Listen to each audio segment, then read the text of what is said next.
Aujourd'hui, nous entrons dans le centre, le bloc du centre. Hier, on était dans le bloc numéro 1, là, on est dans le bloc numéro 2, le bloc du centre. Celui que l'on voit ici, le rouge.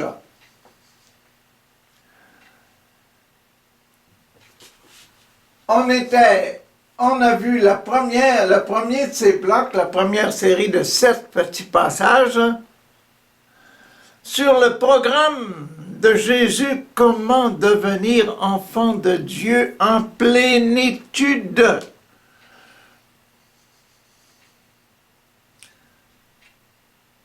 Donné par le programme donné par Dieu à Jésus. Mais Jésus aujourd'hui, c'est Jésus aujourd'hui. Jésus aujourd'hui qui prend en main ce programme. Il dit, je vais le réaliser pour vous montrer comment y arriver. On a vu Jean grandir, naître, grandir et devenir jusqu'à l'âge adulte. On a vu Jésus naître, grandir et devenir jusqu'à l'âge adulte, et hier on était à 12 ans.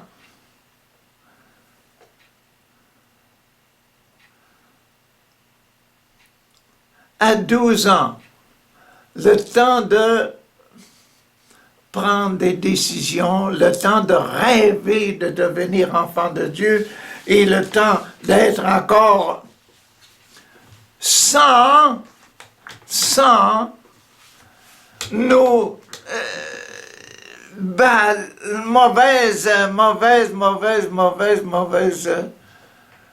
mauvais désirs.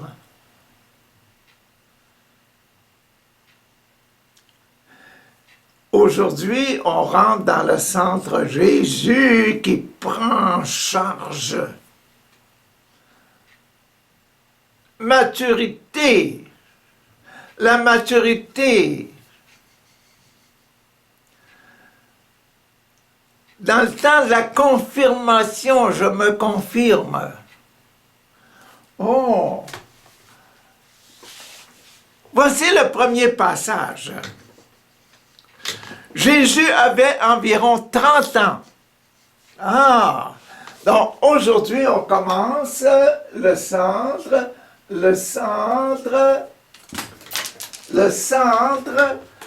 on commence ce centre-là.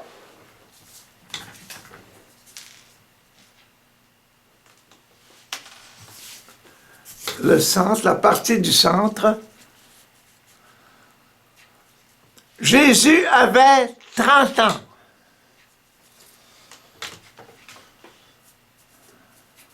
Ah, Jésus avait environ 30 ans lorsqu'il commença son travail.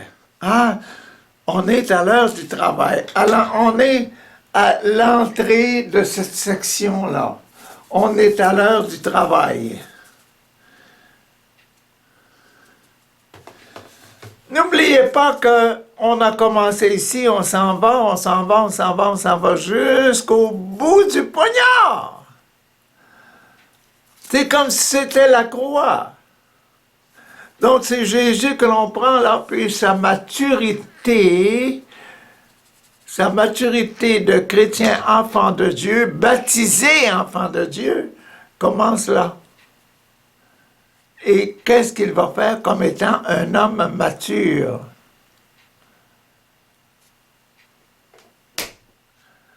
Voilà ce que Luc veut parler. Luc veut parler de ça. Que faire en tant que mature? Ah! Jésus avait environ 30 ans lorsqu'il commença son travail. Il était à ce que l'on pensait, à ce que l'on pensait, fils de Joseph. de la lignée de David, qui était fils d'Élie, fils de Mattha, fils de Lévi, fils de Melchisédek, fils de David, fils de... Hein?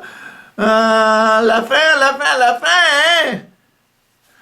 Fils de Mathusalah, fils d'Enoch, fils de Jared, fils de Mélélélec, fils de Cainan, fils d'Enoch, fils de Seth, fils d'Adam, fils de Dieu. On est rendu à ce point-là qu'on reconnaît que Jésus est fils de Dieu. Mettons-nous là maintenant. Nous sommes fils de Dieu. Ah! Qu'est-ce qu'on doit faire? Comment qu'on se sent? Hein? Fils de Dieu. Voilà. Tentation de Jésus. Jésus est reconnu fils de Dieu. Il est reconnu fils de Dieu par les gens. Et lui-même, il doit se reconnaître fils de Dieu. Il doit accepter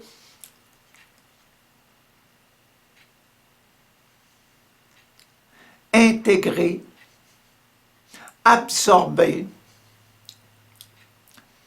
sa condition de fils de Dieu. Oh, j'absorbe ma condition de fils de Dieu. Mettons que je suis le fils du roi d'Israël, le roi de Jérusalem. Si j'absorbe ma condition de fils de Jérusalem, je dois agir comme étant son fils. Ah, c'est ça. Jésus absorbe ça. Ah! Jésus rempli de l'Esprit. Si je suis le Fils de Dieu, je suis rempli de l'Esprit de Dieu. Si je suis le Fils du roi de Jérusalem, je suis rempli de l'Esprit du roi. David, Saül, ces gens-là. Salomon, rempli de l'Esprit, quand je parle en tant que fils, qu'est-ce que je suis en tant que fils de Dieu? Voilà. Jésus, rempli de l'Esprit, revint du Jourdain et fut conduit par l'Esprit dans le désert. Ah. Par l'Esprit de Dieu qui est en lui, Jésus fut conduit dans le désert. À l'âge de décision, de 30 ans, à l'âge de décision, quand je décide de me marier, quand je me décide de faire des grandes choses, quand je me décide de devenir un religieux, une religieuse, je dois aller au désert. Ah! Et être tenté. Il fut tenté par le diable pendant 40 jours. Il ne mangea rien durant ces jours-là. Et quand ils furent passés, il eut faim. 40 jours. On ne serait pas capable de toffer ça, hein? Le diable lui dit alors, écoutez, si tu es le Fils de Dieu,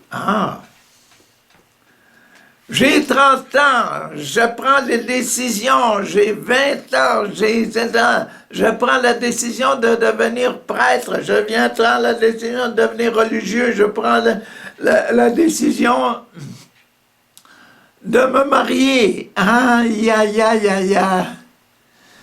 Si tu es le Fils de Dieu,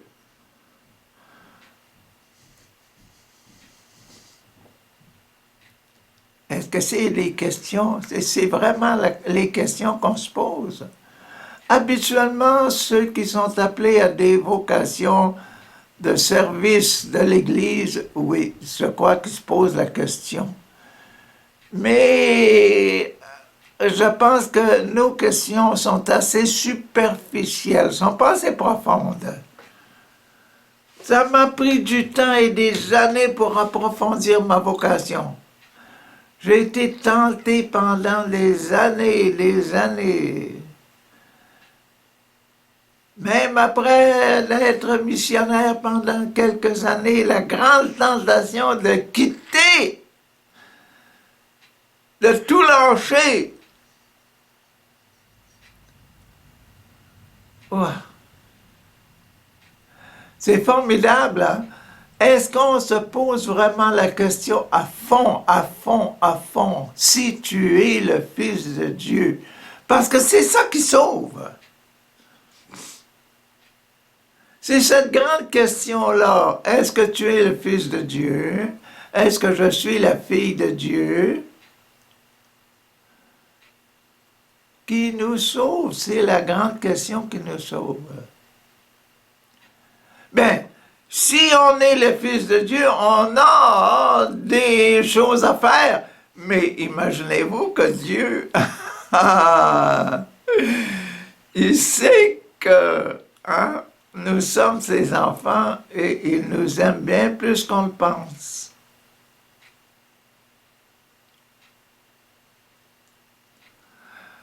On ne regarde pas assez profondément. Je vous dis que si on regardait plus notre situation d'enfant de Dieu, on changerait beaucoup. Beaucoup de choses changeraient dans le monde. On n'ose pas. On n'ose pas assez. Pas assez. On vit trop en superficiel. Si tu es le Fils de Dieu, ordonne à ces pierres de se changer en pain. Jésus lui répondit, l'Écriture déclare, l'homme ne peut pas vivre de pain seulement. Hein?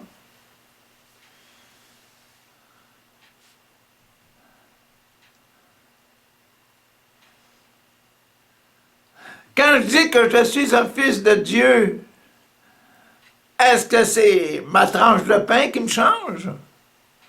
Non, c'est le cœur. C'est ce que j'ai dans le cœur qui me change. Ah oui. Un vrai fils de Dieu, c'est ce qu'il a dans le cœur qu'il change. Et qu'est-ce qu'on a là dans le cœur? Oh! Les commandements de la famille, les obligations de la famille, les désirs du papa et de la maman, l'éducation qu'il me donne. C'est ça qui me change.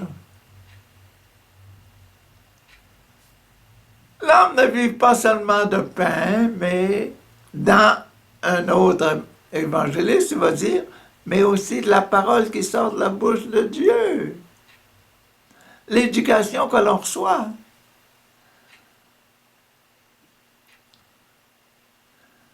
Ah, merci Seigneur, merci Seigneur, merci Seigneur.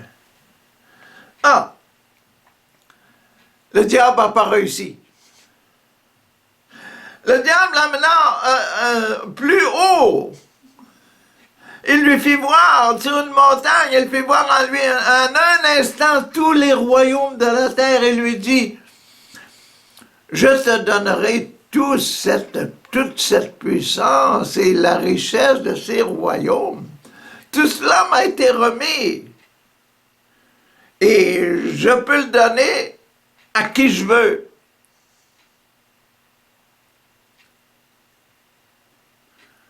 Si donc tu te mets à genoux devant moi, hein? Si donc tu te mets à genoux devant moi, imaginez-vous. Si donc tu te mets à genoux devant moi, hein? Tout sera à toi.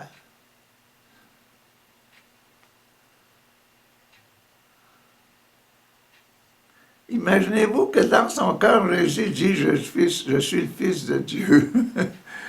Il doit le dire, hein? Qu'est-ce que tu viens de dire là? Pourquoi est-ce que tu t'intéresses à ça?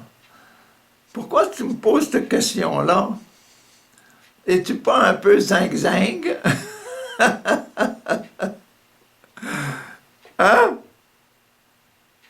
Tout cela sera à toi. Jésus lui répondit. L'Écriture déclare, adore le Seigneur ton Dieu et sers-le lui tout seul.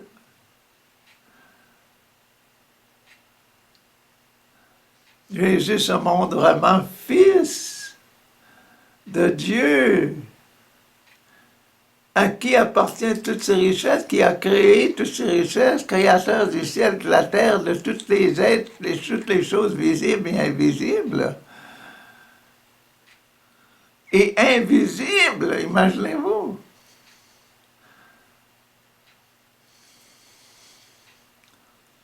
Ah, le diable n'a pas réussi encore. Le diable le conduisit ensuite à Jérusalem. Allons, Jérusalem. Le plaça au sommet du temple, le sommet du temple, et lui dit, si tu es le Fils de Dieu, là,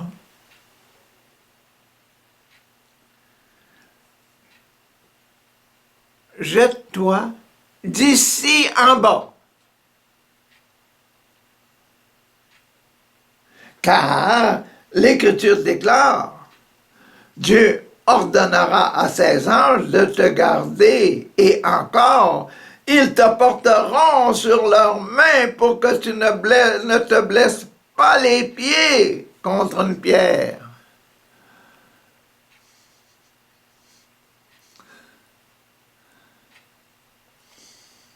Jésus lui répondit, l'Écriture déclare, hein, Satan, l'Écriture déclare, ne mets pas à l'épreuve le Seigneur ton Dieu.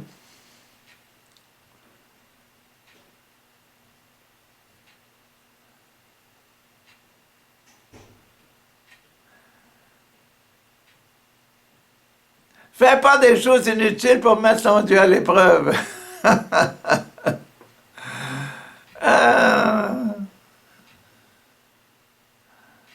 Tu serais bien content, Satan, de te débarrasser de moi. Hein?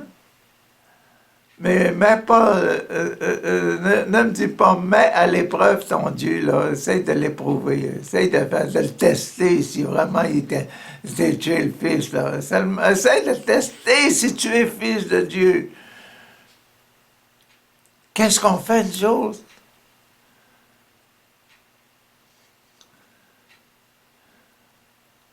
Dans ce sens-là, on devrait faire plus attention. Quand on est tenté, là, je suis le Fils de Dieu, oh, il n'y a pas de chambre pas empêcher avec cette jeune fille-là. Non, non, non, non, reste loin, c'est mieux de rester plus loin. Gardez tes distances, garde tes distances, jeune homme, garde tes distances, mets pas le bon Dieu à l'épreuve, parce que en mettant le bon Dieu à l'épreuve, c'est toi-même qui mets ton homme, tu es fils d'homme à l'épreuve. Tiens-toi loin, tiens-toi loin, tiens-toi loin, mais aime-le de tout ton cœur, de toute ton âme, de tout ton esprit, en tant qu'enfant de Dieu. Aime-le, aime-la. En tant qu'enfant de Dieu. Si elle en appartient à un autre, ne la touche pas. C'est l'enfant de Dieu promise à un autre. Ah, c'est l'enfant de Dieu promis à un autre. Déjà engagé dans le sacerdoce au grand séminaire, etc., ne court pas après. Laisse-le suivre le bon Dieu. Suivre sa vocation de prophète. Ah!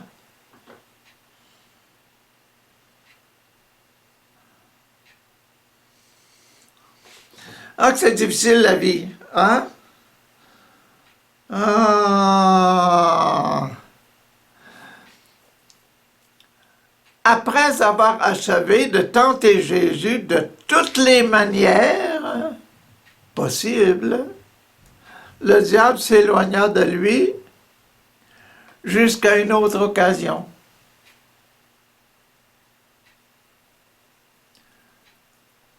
Voyez-vous ça, Jésus est en train de manger ce qu'il est. Il est en train de digérer ce qu'il est. Il est le Fils de Dieu. Si tu es le Fils de Dieu, fais-ci. Si tu es le Fils de Dieu, essaye ça. Si tu es le Fils de Dieu, essaye ça. Essaye, essaye, essaye, essaye. C'est des tentations qu'on a. Et l'important, c'est toujours croire. Si tu es le Fils de Dieu, souvent on l'oublie. C'est ça qu'on oublie. On oublie, c'est si tu es Fils de Dieu.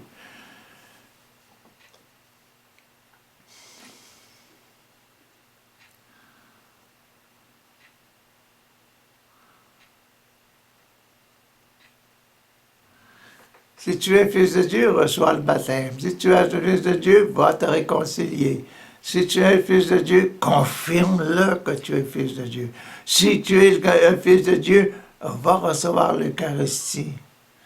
Hein? Si le Fils de Dieu reçoit les sacrements quand c'est le temps avant de mourir. Hein? Si tu es Fils de Dieu, choisis ta vocation et deviens un travailleur de paix. Si tu es un Fils de Dieu, vraiment travaille, engage-toi pour Dieu et éduquer les gens. Apporte la paix à l'entour de toi. Et toujours nous demander, est-ce que je suis le Fils de Dieu? Est-ce qu'on se le demande assez? Est-ce qu'on le mange assez?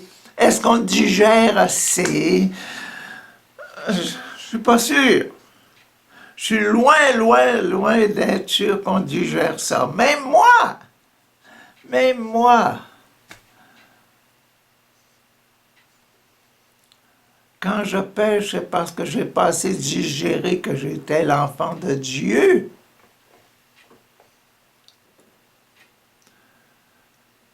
Digérer, digérer, manger, manger, manger. C'est notre sacrement d'Eucharistie, ça. Manger le fait que nous sommes fils de Dieu et le digérer. Le manger, le digérer. Pas seulement le manger puis le garder dans sa bouche comme une morceau de gomme. Non, non, non. C'est de la nourriture. Le manger et le digérer. Important. Bon, rentrons dans le numéro 3. Numéro 3, c'est la réconciliation. Réconcilions-nous avec ça, là. Jésus commence son travail à Galilée. Bon, je suis fils de Dieu, je suis de la lignée de Dieu. Commençons notre travail. Regardons comment est-ce qu'il a fait ça. Luc, qu'est-ce qu'il nous présente là-dedans? Jésus se rendit à Nazareth, où il avait été élevé. Le jour du sabbat, il entra dans la synagogue selon son habitude. Jour du sabbat, prendre une habitude d'aller à l'église. Qu'est-ce qu'on fait, nous autres? Prendre l'habitude d'aller à l'église. Qu'est-ce qu'on le fait? Qu'est-ce qu'on fait? Est-ce qu'on le fait? Prendre l'habitude d'aller à l'église. Sans faire une habitude. Manger, manger. Il se leva dans la synagogue, il se leva pour lire les Écritures et on lui remit le livre du prophète Isaïe. Il déroula le rouleau et le rouleau de ce livre et trouva le passage où il est écrit. Ah, voilà. Voilà, c'est moi. Je me réconcilie. L'Esprit du Seigneur est sur moi. Merci. Merci Jésus. Merci Papa, mon Dieu. Ah, pour l'Esprit Saint que tu mets en moi. Oui. Merci pour l'Esprit que tu mets en moi. Répétez-le, là. Merci, Papa, mon Dieu, pour l'Esprit Saint que tu mets en moi. Merci, Esprit Saint, de venir en moi. Ah, l'Esprit du Seigneur est sur moi. Il m'a choisi. L'Esprit me choisit. L'Esprit vous choisit. Ah, pour porter la bonne nouvelle aux pauvres.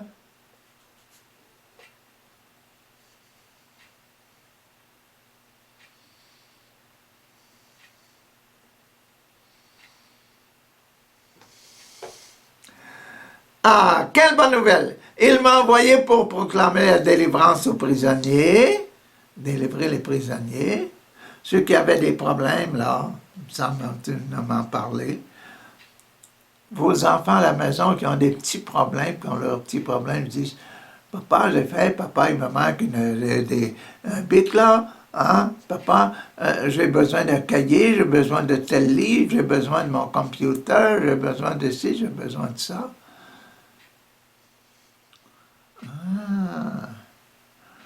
Proclamer la délivrance aux prisonniers, porter la bonne nouvelle au fond, délivrance aux prisonniers.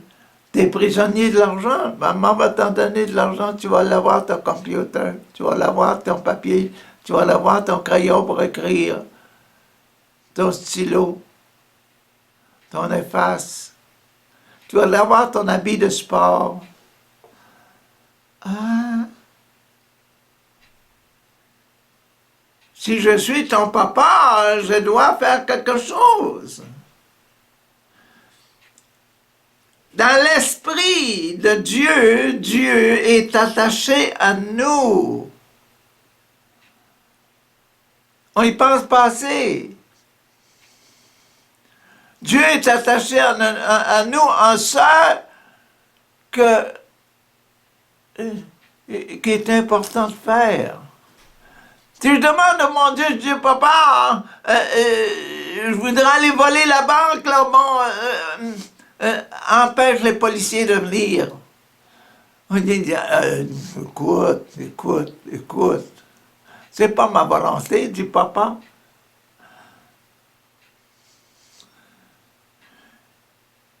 Si les policiers arrivent pendant que tu es en train de faire là, ben, tu vas en subir les conséquences, c'est tout. C'est pas ma volonté, c'est d'envoyer quelqu'un pour protéger ton crime, là, quelque chose que tu fais de mal. Tu t'adresses pas au bon papa, tu t'adresses à l'autre papa qui est Satan. Ah.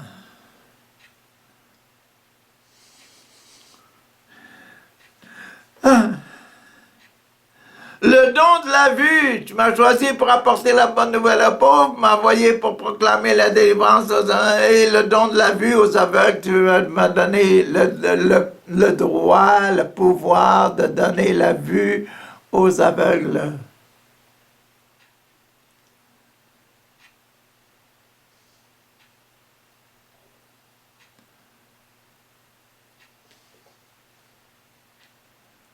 Je sais pas si c'est ta vocation, ça. Demande à ton papa, voir. Papa, est-ce que c'est ma vocation si j'ai choisi de devenir un religieux comme le frère Richard? Ton papa va essayer de réfléchir et puis il va peut-être te donner une réponse. Oh oui, tu es capable de faire ça. Comme je te connais, là, tu pourrais faire ça.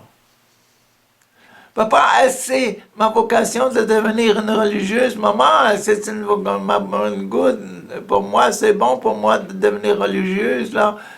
Qui se donne sa vie pour la prière, donne sa vie pour les pauvres, donner l'éducation des enfants, pour aimer tout le monde. Servir. Ben, je pense que tu as assez d'amour pour ça, ma fille, là, que c'est possible que Dieu t'appelle, là. Mais vous donner des conseils,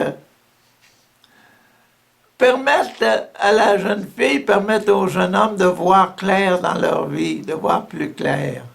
Comme je te connais, là, c'est pas mal ça.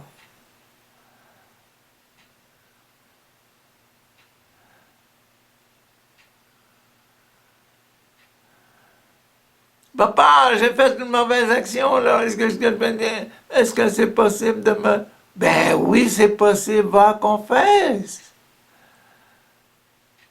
Le bon Dieu t'aime. Va, confesse, mon garçon. Va, confesse, ma fille. Bon Dieu va te pardonner. Et donner des bons conseils, hein? Donner la vue aux aveugles. Libérer les hommes maltraités, etc. Annoncer l'année où se manifeste la faveur du Seigneur. L'Esprit Saint nous est donné Dieu, le fait que nous sommes ses enfants, il a déjà mis dans notre cœur toutes ces belles qualités-là.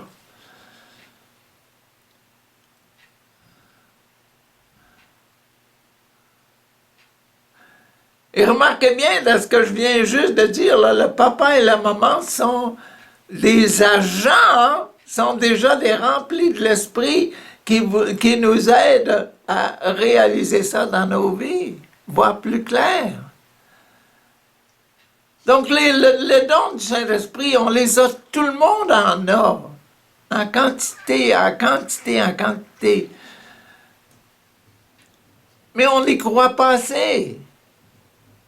On n'y croit pas assez, on ne sait pas assez comment les mettre en pratique. Puis on ne sait pas quand on les pratique, là. Quand on pratique les dons du Saint-Esprit, en réalité, là, on ne s'en aperçoit pas que c'est les dons du Saint-Esprit. Tous les bons conseils que vous avez donnés à vos enfants, vous autres les parents, là, c'était pas le Saint-Esprit, c'est simplement ma sagesse humaine. C'est nos difficultés. On ne regarde pas assez profond en nous-mêmes, puis on n'accepte pas assez Dieu, le fait que nous sommes des fils, des filles de Dieu dans nos vies, dans nos cœurs. On ne l'accepte pas assez.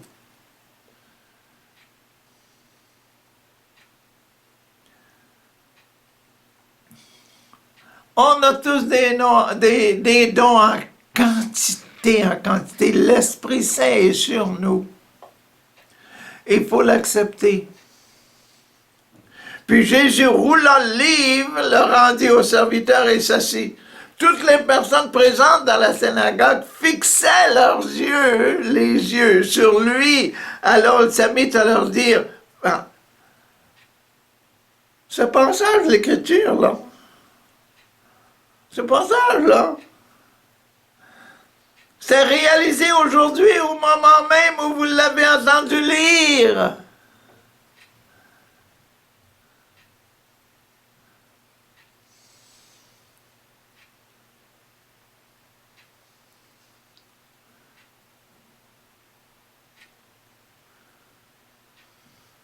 Tous exprimaient leur admiration à l'égard de Jésus, s'étonnaient des paroles agréables qu'il prononçait. Il disait, n'est-ce pas le fils de Joseph? Il retourne encore à terre. Voyez-vous comme on est terrestre, on est fait de poussière, qu'on retourne à la poussière facilement. Jésus leur dit, vous allez certainement me dire, me dicter le proverbe, médecin, guéris-toi toi-même.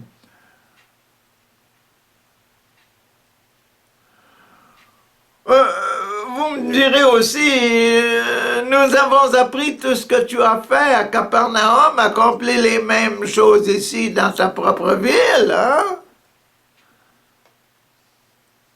Nous avons appris tous les miracles que tu as fait là-bas à Capernaum, là, à côté du lac. Fais quelque chose aussi pour notre ville à Nazareth. Puis il ajouta, je vous le déclare, c'est la vérité. Aucun prophète n'est bien reçu dans sa ville natale. Aucun prophète n'est bien reçu dans sa ville natale. C'est pour ça que nos évêques, souvent, quand ils ordonnent un nouveau prêtre, là, ils n'envoient pas dans leur ville, dans leur village, dans le village où habitent les parents. Pour permettre aux prêtres, aux nouveaux prêtres, de réaliser les dons du Saint-Esprit qui sont en lui. Et pas mettre les gens de son village jaloux. Là, Dieu a fait ça pour lui, pourquoi il ne fera pas ça pour moi aussi? C'est seulement le fils de Joseph, c'est seulement le fils de Marie, c'est seulement le fils... Il est parmi nous, c'est un des nôtres. Ah.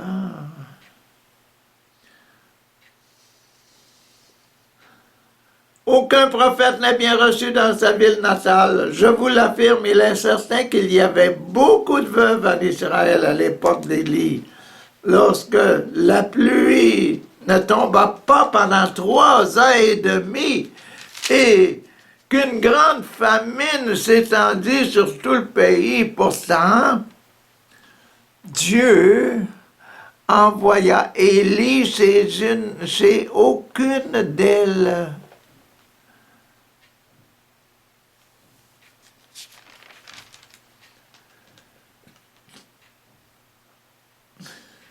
Il y avait beaucoup de veuves en Israël.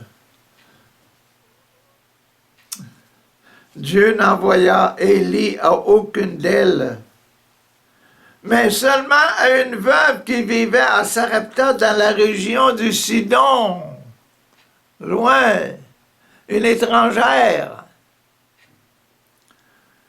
Il y avait aussi beaucoup de lépreux en Israël à l'époque du prophète Élisée. Pourtant, aucun d'eux ne fut guéri, mais seulement Naaman, un Syrien du nord, du pays d'à côté.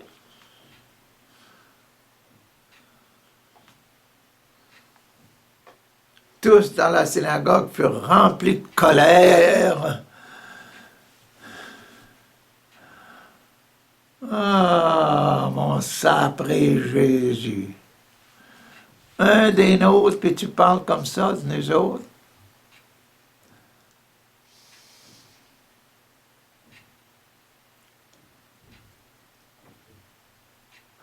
Ils furent remplis de colère lorsqu'ils entendirent ces mots. Ils se levèrent, l'entraînèrent hors de la ville et le menèrent au sommet de la colline sur laquelle leur ville était établie afin de le précipiter dans le vide.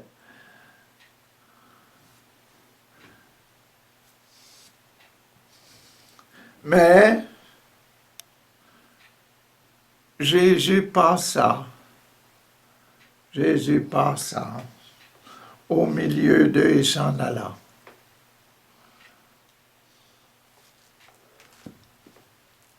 Papa, mon Dieu, merci. Merci de protéger tes prophètes. Merci de protéger ceux que tu as choisis. Mais papa, mon Dieu, tu m'as choisi, hein? Merci si tu me fais découvrir les dons nécessaires à ma vie spirituelle, hein? Merci, papa, mon Dieu.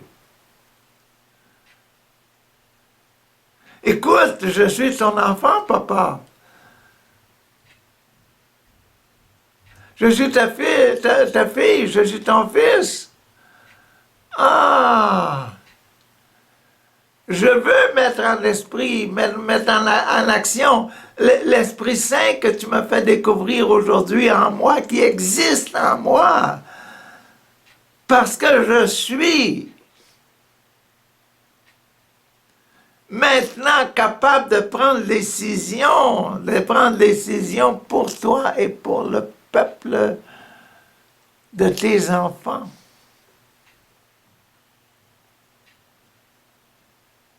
Ah!